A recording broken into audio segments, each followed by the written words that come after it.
बोलो जयकारा बोल मेरे श्री गुरु महाराज की जय।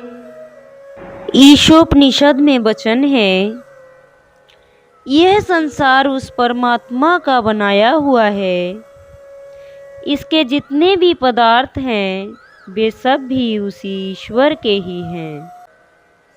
इस जगत में विचरण करते हुए इसके पदार्थों का उपभोग त्याग भाव से करना चाहिए। लालच कभी नहीं करना चाहिए, क्योंकि यह धन माया आज तक किसी की नहीं बनी है। इसलिए संसार में रहो, किंतु निर्लिप्त भाव से। यही सुख शांति से रहने का मूल मंत्र है। अब विचार करना है कि संसार की धन माया का त्याग भाव से कैसे उपयोग किया जाए। संत महापुरुष इसकी युक्ति बतलाते हैं कि वास्तव में जग के पदार्थों की आसक्ति ही बंधन का कारण है। ऐसे ही भीष्म पितामह और युधिष्ठिर का प्रसंग है। महाभारत का युद्ध समाप्त होने पर भगवान श्री कृष्ण व अन्य पांडव भाइयों ने मिलकर युधिष्ठिर को कहा कि राजन, अब आप हस्तिनापुर का राज्य संभालिए। परंतु युद्ध की समाप्ति पर युधिष्ठिर अत्यंत शोकाकुल हो गए। उसे अपने बंधु बांधव जिनका वध किया था वे याद आने लगे। उसका मन बहुत ग्लानि से भर गया। रात दिन यही चिंता उसे खाने लगी कि हाय, मैंने बहुत बुरा किया। सभी ने उन्हें समझाया कि अब इस पृथ्वी का राज्य, पदार्थ और भोग आपके हैं। आप प्रसन्न होकर उनका उपभोग कीजिए। आप अपने राज्याभिषेक की अनुमति देने की कृपा करें। इस प्रकार जब सबके समझाने पर भी युधिष्ठिर का शोक दूर नहीं हुआ, तो भगवान श्री कृष्ण जी ने भीष्म पितामह को सूचना दी कि आप युधिष्ठिर को यथार्थ का ज्ञान प्रदान करें, ताकि वे चिंताओं से मुक्त हों और अपने प्रमुख कर्तव्य को निभाएं।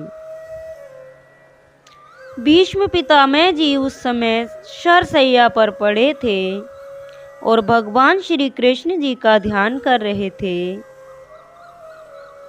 उनकी अनुमति मिलने पर श्री कृष्ण जी सभी पांडव परिवार सहित भीष्म पितामह के चरणों में पहुँचे।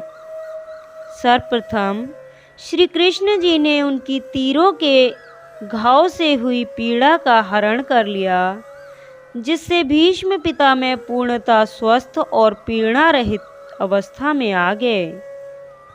उन्होंने पूर्ण एकाग्र मन से आत्मचिंतन किया और आत्मस्वरूप में अवस्थित होकर यथार्थ तत्व के ज्ञान का व्याख्यान देना आरंभ किया। उनकी वह ज्ञान वार्ता महाभारत के शांति पर्व में उल्लिखित है।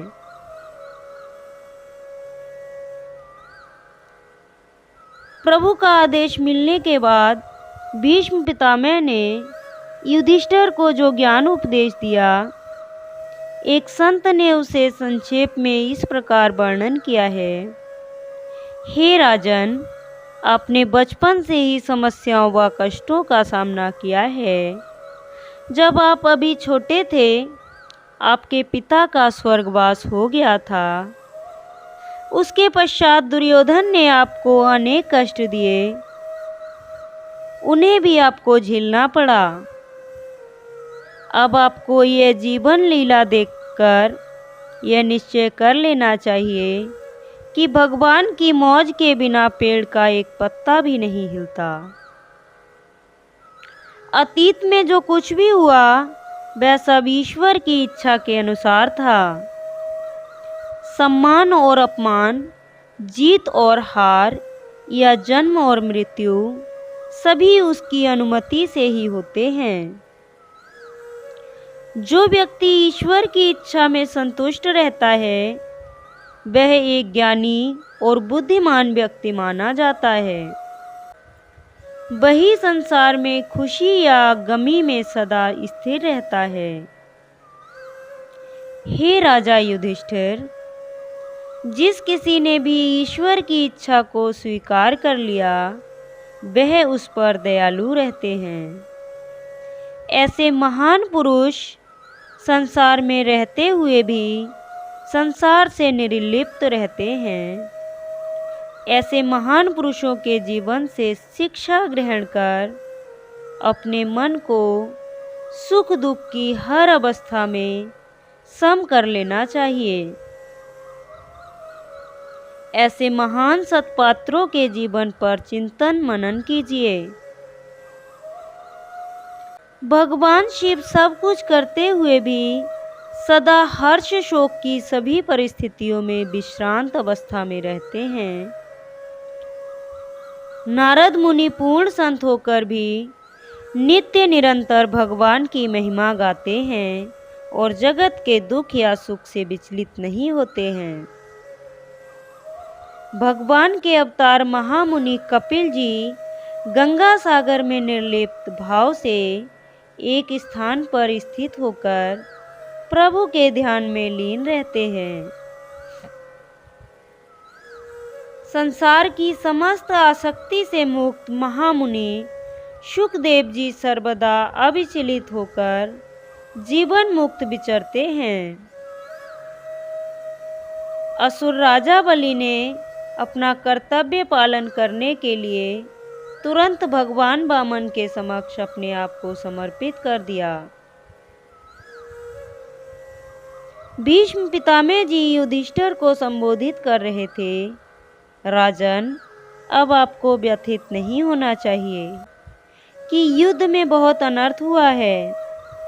अब तो निश्चय करें कि आप वह नहीं हैं जो उस समय कर रहे थे। वास्तव में भगवान श्री कृष्ण की मौज ही युद्ध में सब कुछ कर रही थी। अतः आप अपने आप को कर्ता की जिम्मेदारी से मुक्त कर निश्चिंत हो जाओ।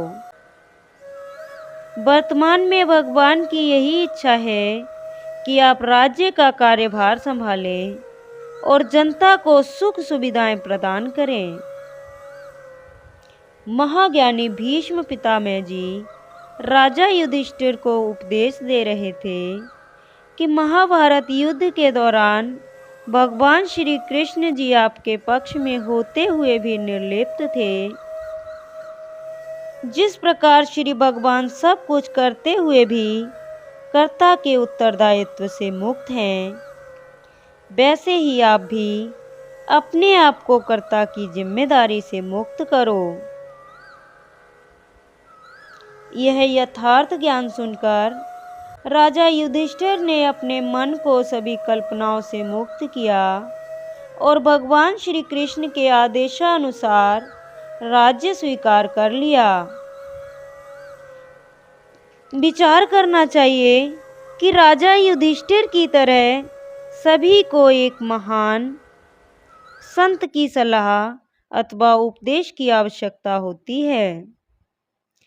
सभी को जीवन में समय समय पर ऐसा मार्गदर्शन चाहिए।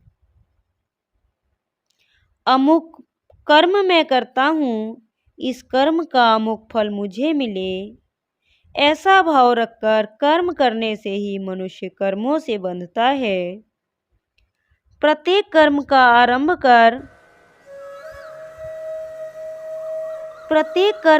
आरंभ और अंत होता है, इसलिए उसका फल भी आरंभ और अंत होने वाला होता है। परंतु जीव स्वयं नित्य निरंतर रहता है। इस प्रकार यद्यपि जीव स्वयं परिवर्तनशील कर्म और उसके फल से सर्वथा संबंध रहित है,